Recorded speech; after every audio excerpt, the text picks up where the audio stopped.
What's up, taters? This is Tree from treeoflogic.com, and welcome to the Treetop News on this Friday. Yay, it's Friday. It's Friday, July the 22nd, and we have a good setup for you today. I hope you all have a wonderful weekend. I really enjoyed your company during my live streams as well as my comment section to my Treetop videos. So thank you for communicating with me. Thank you for making the algorithm comment. You guys are so awesome. And just thank you for your support. That includes your donations as well as signing up for my membership site. Okay. And you can do that too. Link is available in the description box below. But without further delay, let's get into the Treetop News. Okay, baby? All right. And let's start off with, of course, international news. Enjoy.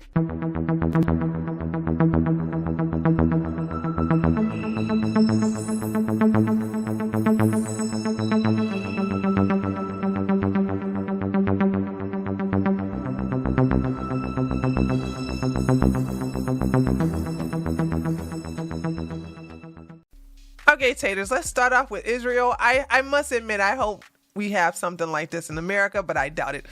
I doubt that we would get such a law here. We ain't trying to be gangster like this. Anyway, Israel's Supreme Court rules disloyal citizens can be stripped of their status, meaning they can be stripped of their citizen status. Let me read this for you guys.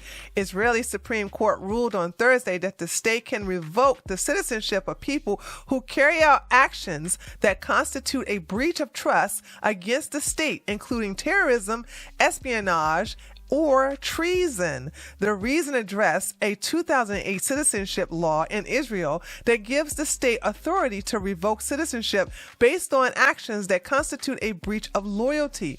It came following separate appeals in the case of two Palestinian citizens of Israel who were convicted of carrying out attacks that killed Israeli citizens. The two were handed long sentences, but the state sought to strip them of citizenship. The Supreme Court denied the removal of citizenship in these two cases based on serious procedural flaws, but ruled that the practice itself was constitutional, even if a person became stateless as a result. It said in such case, the Interior Minister would have to grant permanent residency. Well, yeah. I ain't mad. I ain't mad. I wish we could do something like that here in America, but I'm just saying, I'm not mad. I ain't mad at it. I'm not mad. Okay, now, before I talk about the next topic in international news, I need to set this up for you guys. Okay, now listen. Recently, we're talking about, I think, a week or a week and a half ago, we gave Ukraine another package. This time, we sent them $1.7 billion, okay? You ready for that? We sent them $1.7 billion. Let me read this to you, okay? This happened back like a week and a half ago, all right? Here we go. The Biden administration is announcing another 1.7, another. That means like we've been doing this again and again and again and again and again. Ain't nobody making no big fucks about it on the left, but I just wanted to know we keep sending them money and money and money. Yet still, we over here we got empty shelves and high gas prices, but you know, Ukraine, right? So we sending them another $1.7 billion in aid to Ukraine, bringing the total taxpayer money spent on the proxy war more than $65 billion. So since Russia invaded Ukraine, we have sent them $65 billion. But wait, hold on. I'm not finished. There's more. We have also sent them another 4 more HIMARS precision rocket systems. So that means that now we have sent them up to 16 precision rocket systems. Let me read it. Just give you a little taste of it. Let me just give you. The United States sent 4 more. 4 more. That's 1, 2, 3, 4. 4 more high mobility artillery rocket systems to Ukraine as part of the next military aid package to strengthen Kyiv and what's become a grind long-range fires duel, which the Pentagon official said. Okay. The new M142 high mobility artillery rocket systems, or other known as HIMARS, will bring the total number committed to Ukraine to 16. 16. Okay? That's right after 15, right before 17. 16. The light wheel multiple rocket launcher allows Ukraine to strike a range of 85 kilometers or 53 miles, and with more precision than previous sent artillery. Now, let me just wrap that up for you, all right? We have sent Ukraine. This is their 16th package, okay? The 16th package we done sent to them. And in this 16th package, we sent them $1.7 billion. And in the 16th package, we sent them 4 more HIMARS in addition to the previous 12 rocket systems that we have sent. So that adds up to 16 in the 16th package. Now, you have to ask yourself. Now, by the way, this is recent. This is like within the last 7 days we have sent that, okay? Now, you have to ask yourself, what's she doing here? What is she doing here? But why is that woman here? She here begging for more weapons. Yes. Then this ever got a nerd talking about something. Oh, we understand terror. You gotta understand terror. We need more weapons. Now, first of all, what she did was she went over there to talk to Jill. Okay, look at this craziness. I want y'all to look at this stuff right here. First of all, this child don't know the bit of English except for good morning. That's the only thing she knows how to say in English. Good morning. That's all it is. And so here go Jill acting like they had a conversation without an interpreter. Watch this. I think it's important to show the Ukrainian people that this war has to stop. And this war has been brutal. And that people of the United States stand with the people of Ukraine. You feel it. You better persuade what is it? I think it's important. You better speak for yourself, Jill. So anyway, okay, so now she comes in front of Congress. She don't speak a lick of English, you know what I'm saying? A lick. The only thing that she knows how to say is good morning. So she's in front of Congress and she talks. And now, this is not all of what she said. I think her entire speech that she was speaking, and here's a different, I don't even know if she was speaking in Ukraine or Russian. I don't know if she was speaking in Ukrainian or Russian. I can't tell. But if you can tell, let me know in the comment section. But listen to what she says. Now remember, I got to update you guys. Once again, $1.7 billion, 4 more HIMARS, okay? In addition to the 12 precision rocket systems we sent already. Now let's see what she wants. How many families like this may still be destroyed by the war? Oh, I'm sorry. Hold on. Let me rewind this. My bad. Let me rewind this all the way to I had it. Okay, here we go. How many families like this may still be destroyed by the war? Those are Russia's Hunger Games, hunting for peaceful people in peaceful cities of Ukraine. I'm asking for something now I would never want to ask. I am asking for weapons. More weapons. This chick is here in America asking for more weapons. What the hell is going on over there in Ukraine? I know what's going on over there in Ukraine.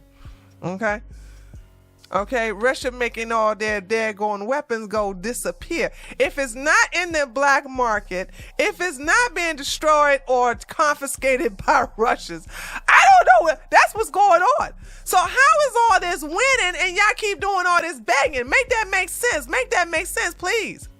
That would not be used to wage a war on somebody else's land, but to protect one's home and the right to wake up alive in that home.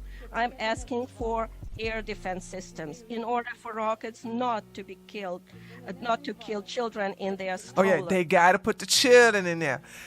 Nobody's talking about all the children that are being killed in the Donbass by, Ukraine. But when you can't talk about that, shh. Chat, I can't tell you those things. They're foreboding on YouTube. I just want y'all to know. Okay, there's other ethnic Russians, okay, that are on the east side of Ukraine that are being bombed too and being killed too. But, there's the only one narrative is supposed to be told here on YouTube. And by the way, don't believe anything coming out this woman's mouth. She married Vladimir Zelensky. And by the way, her last name is not even Zelensky. It's Zelenska. I don't know. I don't understand. Don't make me say it. In order for rockets not to destroy children's rooms and kill entire families. This is what I'm asking for and what my husband is asking for, not as a presidential couple, but as parents and children of their parents.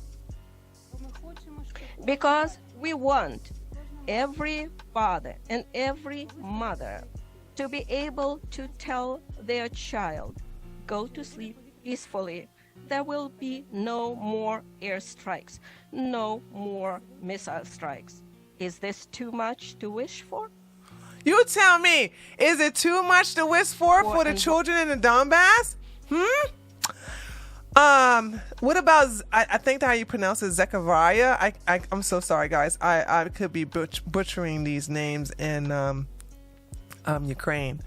But here it is.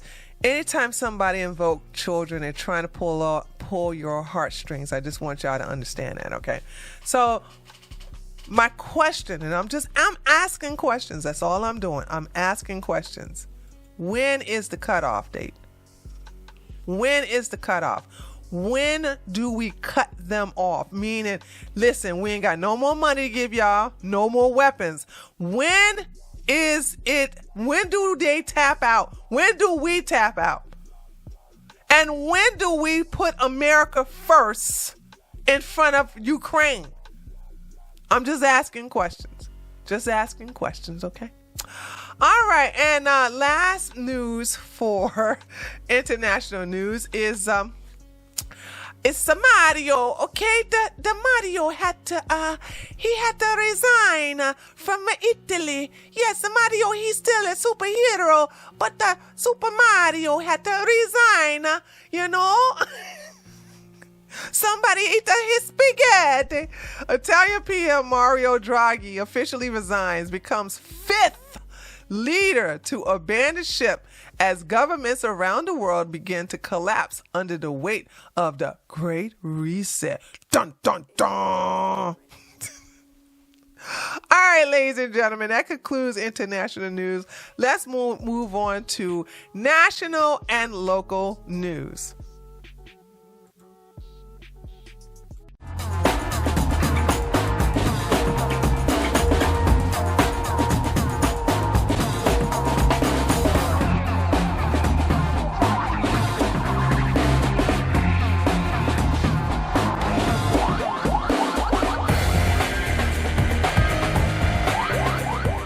So while I was on Twitter, I noticed that Daddy Pence was trending. And I'm like, why is Pence trending? And so it looks like he's trending because there is a chance he will be running for president of 2024. Now, I don't know. I just don't believe it. I mean, I don't think he would do something like that. Run for president? But then again, I don't know. But his advisors gave a hint to CNN, out of all places, fake news media. This is the reason why I don't know if I should believe this or not. Let me know if you believe it. But whenever CNN reports something on any Republican, I'm just going to give it a side eye, roll my eyes after that, and then move on, because I'm like, I just don't believe anything from CNN. But anyway, an advisor to former vice president. So you see already, it's starting like advisor to former. Is he still the advisor? Is he still with Pence? So it says an advisor to former Vice President Mike Pence told CNN. See, that's where you messed up. You told CNN.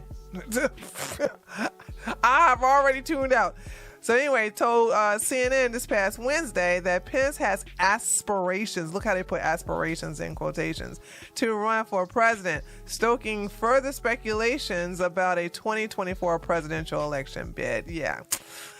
I don't know. This doesn't, I just don't believe it. I mean, I'm just going to have to wait and see to see if that's going to really happen. If Daddy Pence actually does run, he's going to lose big time. That's just, I wouldn't even want that smoke if I was him.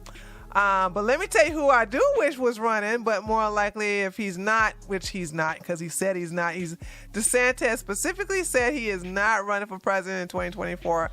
So hopefully he will get the vice president selection from Trump, because Trump's definitely running for 2024 and he will definitely win, and we will have to hear screeching and TDS for the next 4 years. But nevertheless, I do wish that he would have DeSantis as vice president for many, many reasons. Like, check it out. DeSantis keep winning. Check this out, right?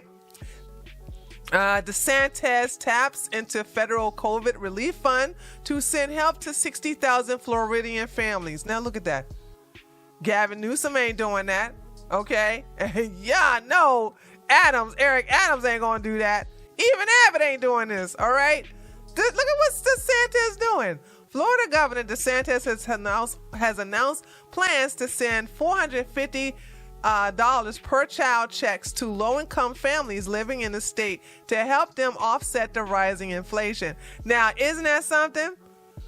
Now, see, if he would make a great president, because I doubt if he's sending all this money, all these billions and billions and billions of dollars to Ukraine, the money pit right now, and send it to and have it to Americans. America first. I mean, we should be first, not no daggone Ukraine.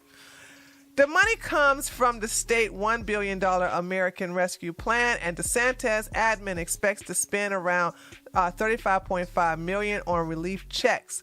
To qualify for help, families must be either unemployed or underemployed, have a child or expect one, and have low or very low income. Typical evil Republicans spending cash on families instead of, them people. By the way, this comes from my Telegram. If you would like to subscribe to me, you can't, only if you have a Telegram account. If you don't have a Telegram account, you can always just get the link and then bookmark it. I'm telling you, I'm very active on there. And as you can see, I use my Telegram for my own Treetop news. Anywho, check this out, y'all. Uh-oh. Amazon announced it would buy One Medical for $3.49 billion and its net debt, adding brick and mortar doctors' offices to the arsenal as the e-commerce giant pushes deeper into healthcare. Let me tell you something. This is not good. This is not good. Jeff Bezos getting into the medical facilities, getting into big pharma. This is not good. Let's look at this.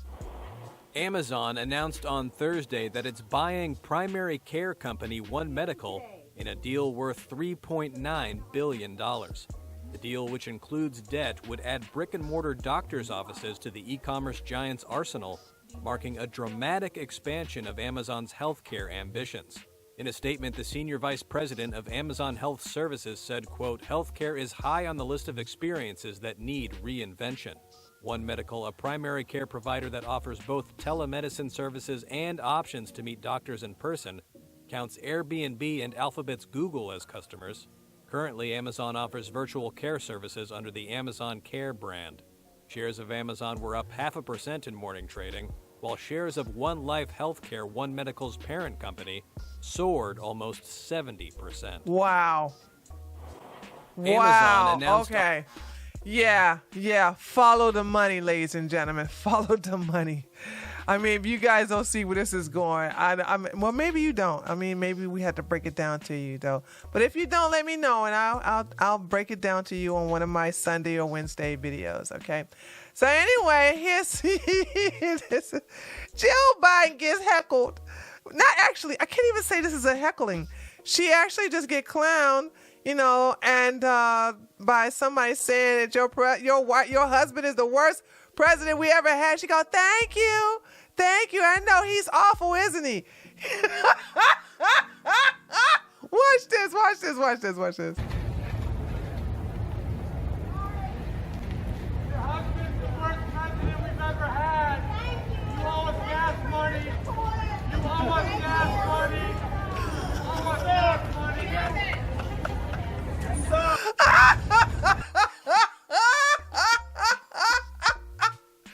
He said, you owe us gas money?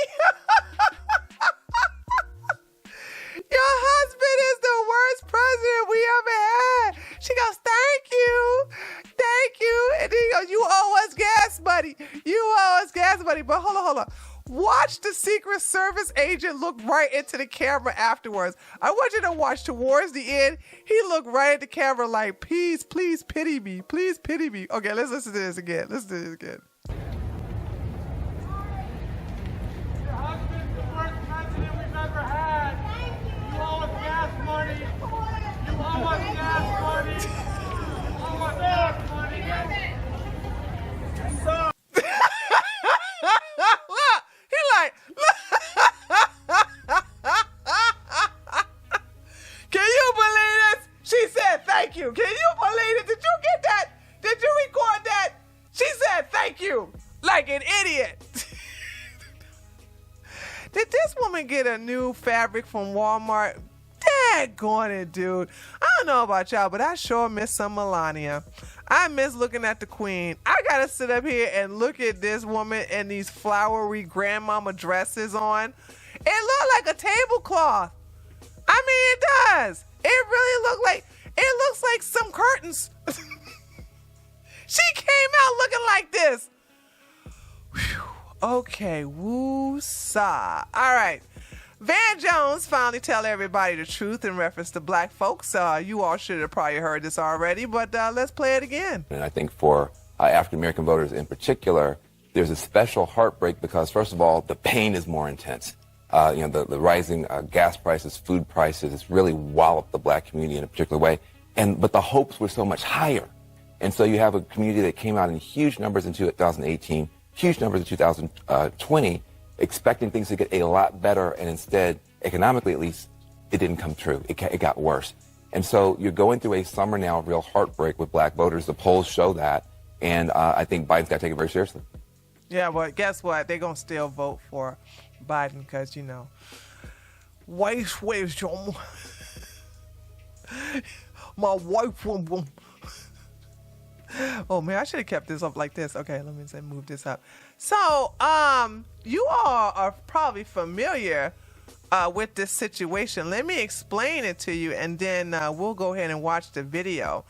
But remember, and I was just talking about this, too. I was talking about that in Seattle, Washington, when they had that, and Portland also had one, too, where they had the Chas Chop situation where they wasn't allowing any police officers into the so-called autonomous zone.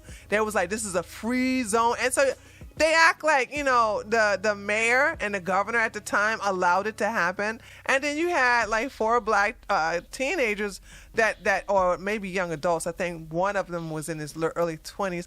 They got shot and killed within the autonomous zone, within the we're going to protect all black people zone. And so now they're suing because nobody is explaining to them why did they allow a bunch of Antifa members, a bunch of commies, to just seize a section of Seattle or of Portland, but this one is a Seattle suit, and just said, okay, we're going to let them do their thing. No police officers allowed in there. We're going to abandon the police precinct that's in that area. And of course, the ambulance are not going to come inside without the escort of the police. But if you can't allow the police in there, then of course the ambulance can't come in there either. And it was just a hot mess. And this is just a good lawsuit. And so the father is looking to sue. Here is a video that goes into more details. The family of a teen who was shot and killed during the Chop Chaz protest in 2020 says they are suing the city of Seattle. Antonio Mays Jr. was 16 years old when he died June of 2020. His family filed a tort claim today, which is an official notice of an upcoming lawsuit.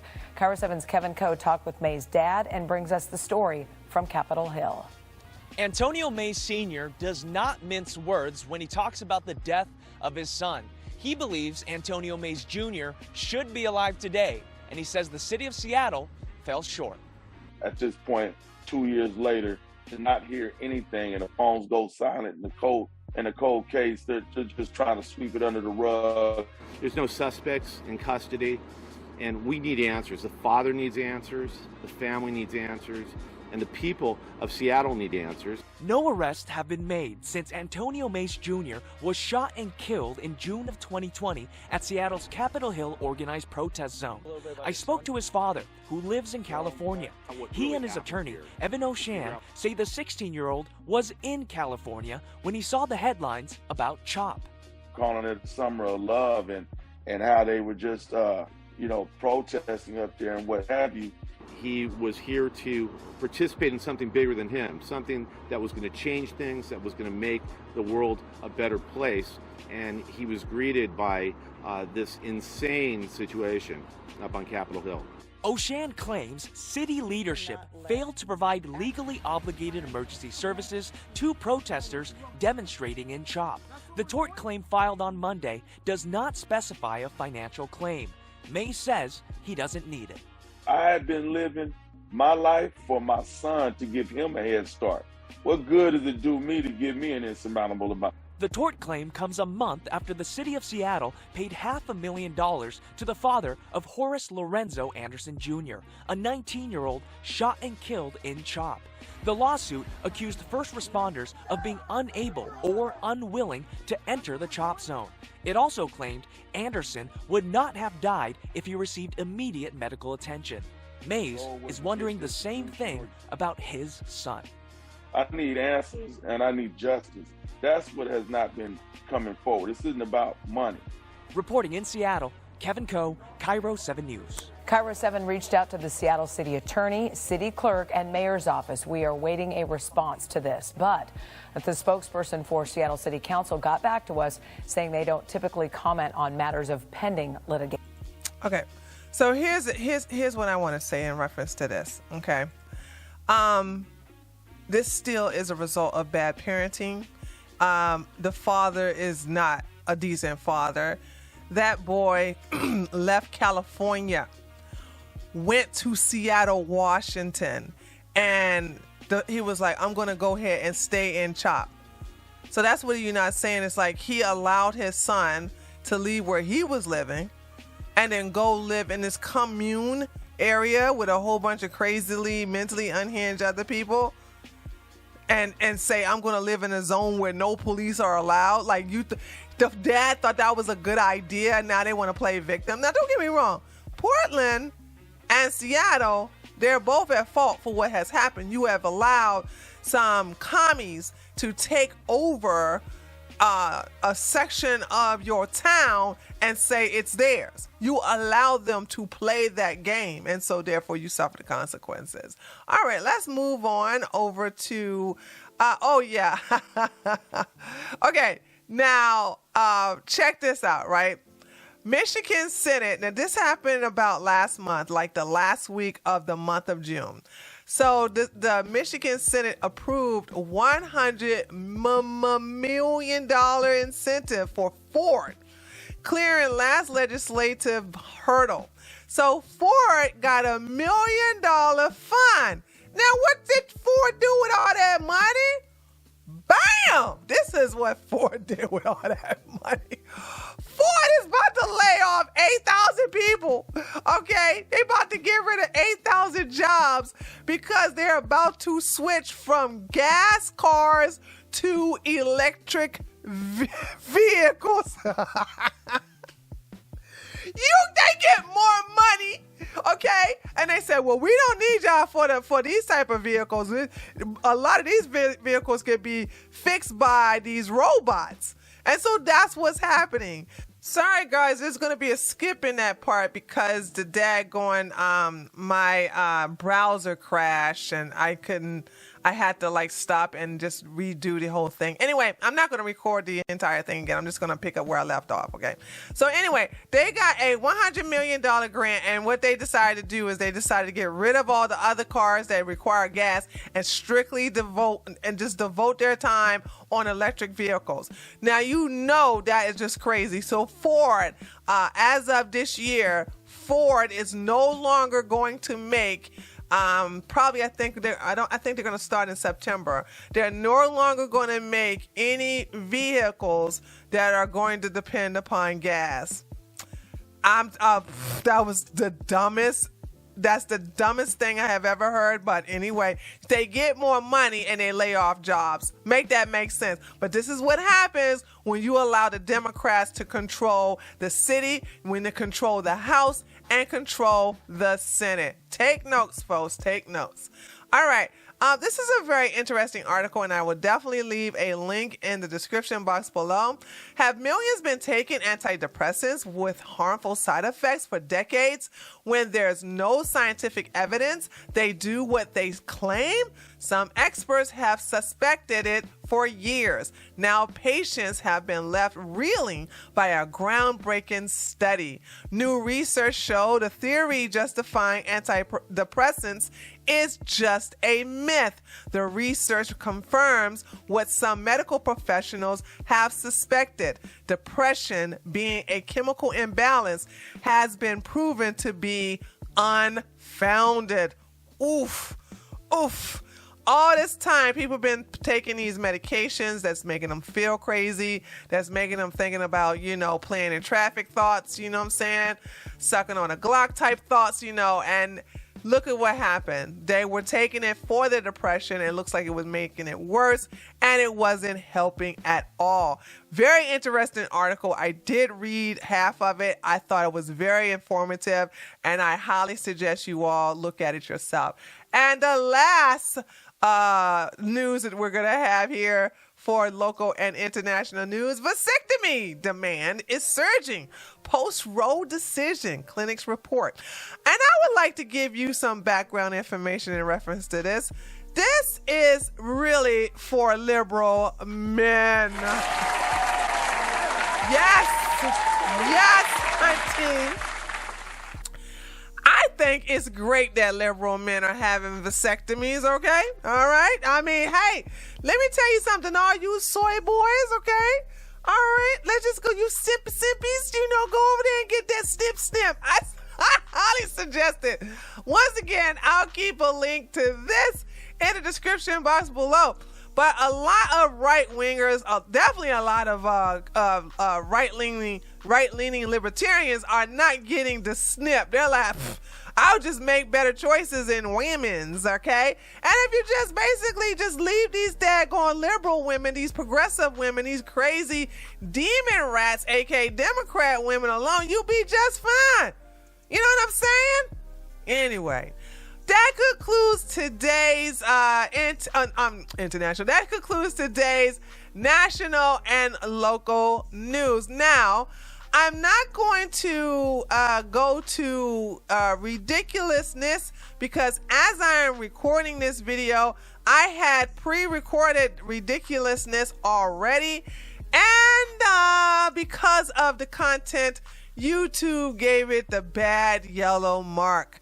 So there's no need for me to put that same video that got demonetized into this video. So there's that. But anyway, I will transfer it over to my image and we will talk more about it, and then just basically conclude this portion of the Treetop news. And there you have it, dear taters, the conclusion to the Treetop news for Friday, July the 22nd. As I said earlier, I'm not going to play the ridiculousness because YouTube, demonetized it, and I don't know why they did it. It's not like there was profanity in there, but I think the fact that it's got something to do with,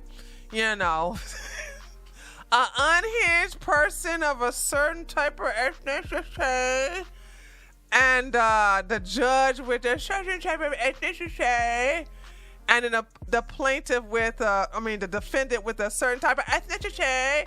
You know what I'm saying? I guess it's because it dealt with that YouTube decided to ding it, because I'm trying to figure out like why would that not qualify? But nevertheless, there's no need for me to send that same video to this video. So if you want to see it, it will be added to the recommendation video after the conclusion, like the end credits to this video. But anyway, thank you guys so much for coming. I really, really appreciate it. Thank you so much. Love you long time. And I hope you enjoy the rest of your weekend. Be sure to like the video before you go. Leave a comment. Let me know what you think. And I will see you this Sunday on my live stream, or I'll see you on the next video. Later, taters.